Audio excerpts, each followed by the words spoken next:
So let me tell you what happened today. So my mother called me, right? And God bless her soul.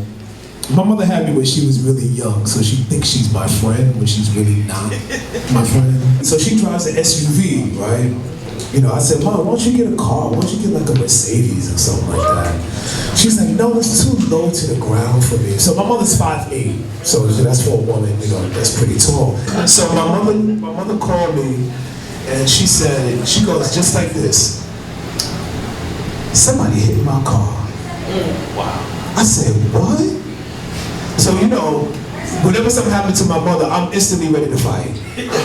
Right? Instantly. I said, well, what happened? Well, I was making a turn. You know the turn on 878? He was turning, and I was turning, and he turned into my lane and hit me on the driver's side. So I'm trying to picture all of this. I'm like, all right.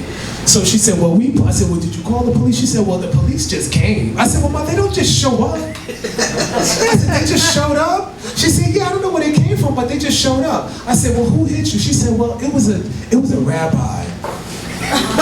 I said, okay, so, Mom, did you get his information? She said, well, he gave me his address. I said, well, did you get a police report? No, I didn't do a police report. I said, well, why not? She said, well, he said to call him on Monday. I said, well, was the phone number real? Did you text him or call him? She says, no, but I trust him. I said, okay, Mom. I said, how far are you away from the house? I said, I'll be home in 5 minutes, but I want you to look at the car and make sure it's all right. She gets home, I look at the car, I said, mine's a scratch.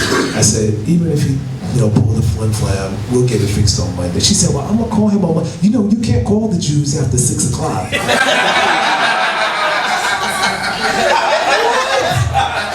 I know that. Our neighbors are Jewish. I know. She said, well, I'm going to call him on Monday and we're going to see what's going to happen. I said, all right, Mom. You want a drink? She said, yeah, you got the tequila downstairs? You got the tequila at the bar downstairs? I said, let me go check. So that was my day today while I'm getting ready to come entertain y'all. That was my day.